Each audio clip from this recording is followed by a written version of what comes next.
Hey all, and welcome back to Hot Air, the show where we talk about what is hot and what is messy and what is really going on in the world.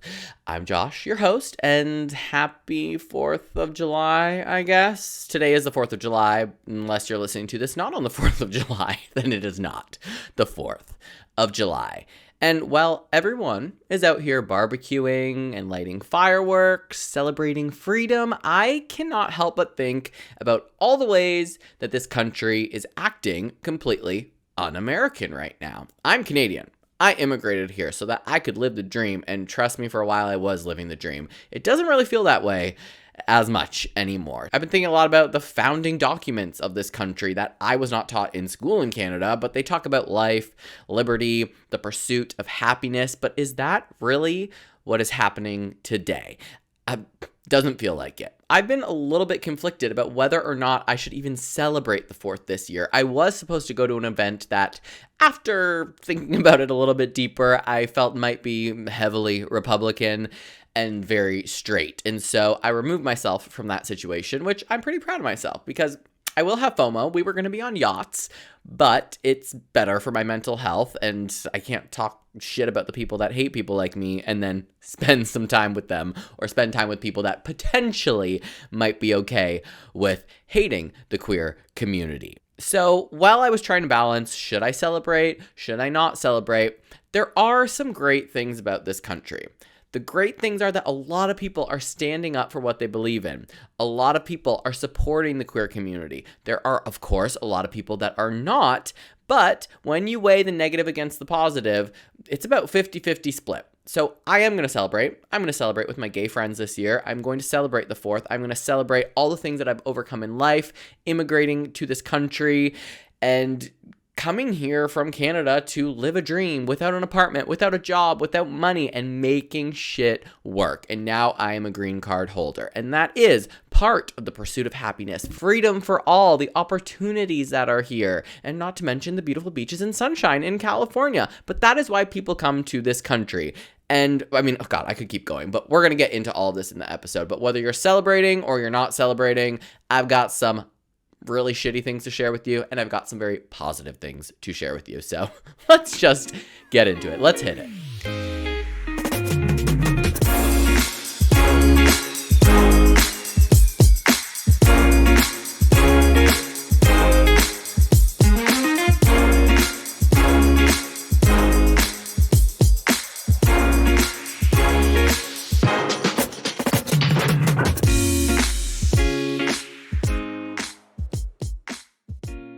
Part 1. What's happening that isn't freedom? First, let's run through some of the headlines. I know nobody wants to do it, but they're out there. You can't miss them. Let's do a quick little recap. The current administration ramped up deportations, and ICE raids are tearing families apart. People who have lived here for decades. That's what people don't get. People have lived here 30, 40, 50 years. They are being forced out of their homes. They're being forced out of their communities and being forced out of the lives, the only lives that they really know, all in the name of border security. But what happened to the promise of freedom, refuge, and opportunity that is being stripped away? LGBTQ plus rights are under attack, as we all know, as I mentioned on almost every episode, with book bans, drag bans, bathroom bans. States are even legislating queer people out of public existence, despite the Constitution's promise of equal protection under the law. Bodily autonomy is being stripped away as states continue to limit or ban abortion access, ignoring the fundamental right to privacy and control over one's own body. And voting access still being restricted in many states to keep marginalized communities from having their voices heard. If these are not direct violations of the Constitution's core promises, I don't know what is. And I'm going to talk a lot about the Constitution, but again, being from Canada, we're not taught this in school. But one thing that I constantly think about is people's opinion on guns and how the Constitution has, whatever amendment it is. I didn't do any research about guns in the amendment, but how we have a right to bear arms. But bearing arms, those arms have changed. We don't need machine guns. We don't need AK-47s or whatever the number is. We don't need those powerful guns. When people had the right to bear arms, it was one of those like single friggin' bullet guns or that you had to reload every single time, like one of those shitty old wooden rifles. The Constitution, I don't know how this would work, but needs an update. So when I'm talking about the Constitution, and it gets a bit contradictory because I'm like, nobody needs guns. You don't need guns. Like, yes, we need mental health help, but we also, if we had no guns, nobody would go on a shooting rampage. If guns were not accessible to everyone, if I couldn't walk down the street and buy a gun, then nobody's going to shoot up a church, a school, a mall. Nobody's going to kill somebody that is working for the government as a politician, which we saw happen in the news earlier. So I'm of the opinion it's like, can't we like switch that verbiage up a little bit? But then that would open a can of worms. And people are just going to start changing shit. But anyway, that was a rampage. I don't even know if that made sense. So we're going to move on. Before we move on, I'm going to hydrate with almost straight up vodka. Part 2. The Constitution versus reality. Let's do a wee little breakdown, shall we? The Constitution says, we hold these truths to be self-evident, that all men are created equal. Obviously, we know men, women, they, them, everything in between exists now, but in reality, not all people are treated equally. Queer kids cannot even read books that reflect their identity. Trans kids are being forcibly detransitioned in some states. Immigrants are demonized rather than welcomed, and the list goes on and on and on. Equality, hard to come by, my friends. The Constitution says, oh my God, I don't even have. No person shall be deprived of life, liberty, or property without due process of law.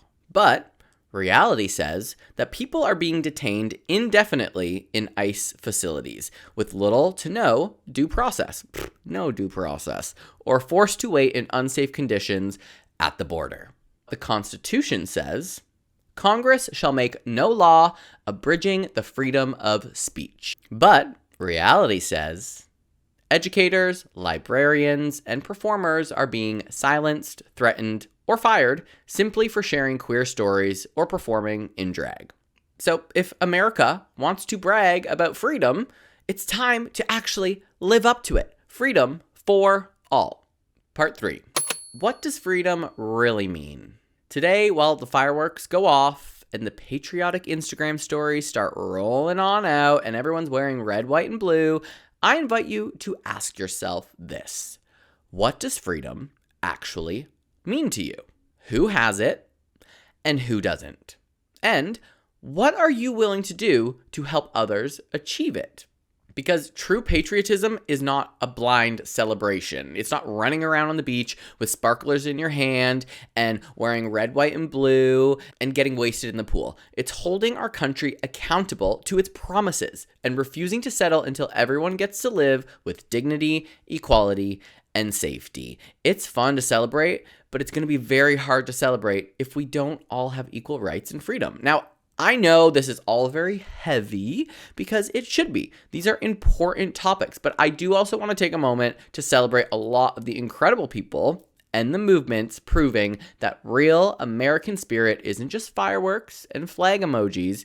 It's protests, it's organizing, it's fighting for freedom for everyone. And that's what I'm choosing to celebrate this 4th of July. So, part 4, the positive part of freedom in 2025.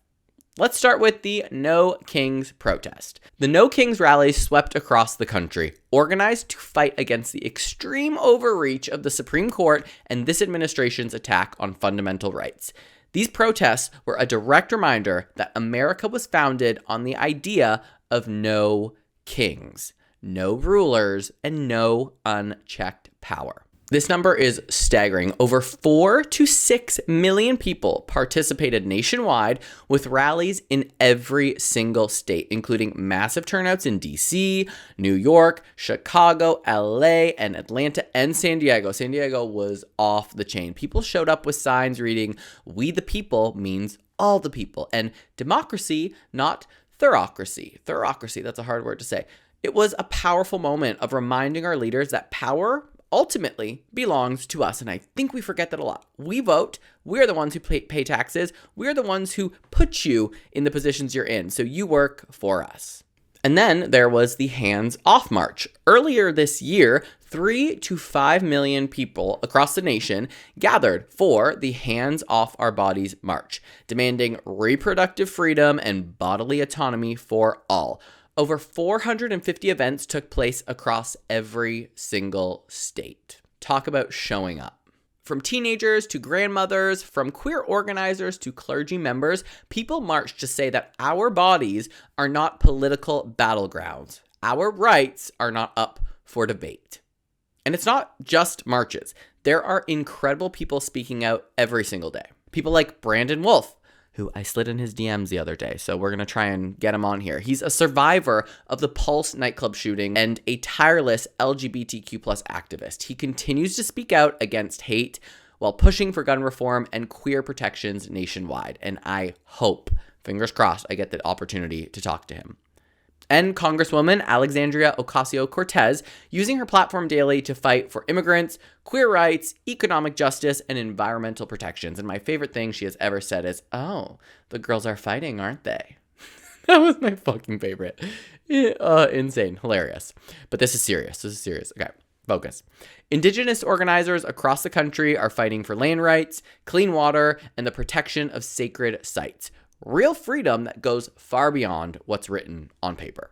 There's also youth-led movements like March for Our Lives and Fridays for Future continuing to show up, organize, and call out performative politics, reminding us that the next generation is not waiting for permission to demand change. I think the next generation is so driven, so loud. I mean, I guess I am part of that next generation, but I'm even thinking people younger than me, people in their 20s, I feel like they are really starting to stand up. And those are the people that I am going to celebrate on the 4th of July, the future of the country. I'm not going to celebrate the past. So, yes, today is a messy day.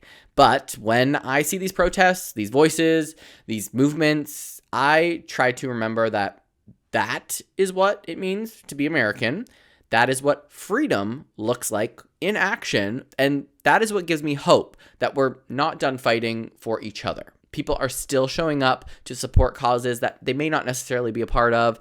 Allies to all different communities. People are still showing up. That's what's keeping me going. Because when the government forgets its promises, it's the people who remind them who they work for. And that will conclude today's 4th of July episode, your hot flash minisode of Hot Air. So thank you all for tuning in. However you are celebrating today, stay safe, stay bold, stay gay, stay loud, stay proud. I hope one day we will all experience equal amounts of freedom. Full episodes of Hot Air come out every Tuesday. Hot Flash minisodes come out every Friday, like today. And if you want to follow me on social media, you can find me on Instagram, TikTok, and unfortunately Twitter, which I barely even use anyway, @_HotAirPod. You can visit my website at hotairpodwithjoshuarobert.com. You can also submit your stories there. There is a contact page. Anything you feel that falls in line with all the topics that I have been discussing, queer rights, activism, just stories about coming out, about expressing yourself, about learning, about growth, about therapy, about relationships,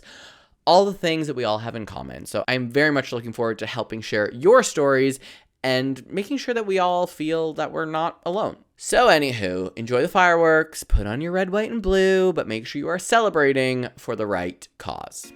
And until then, I will see you next Tuesday.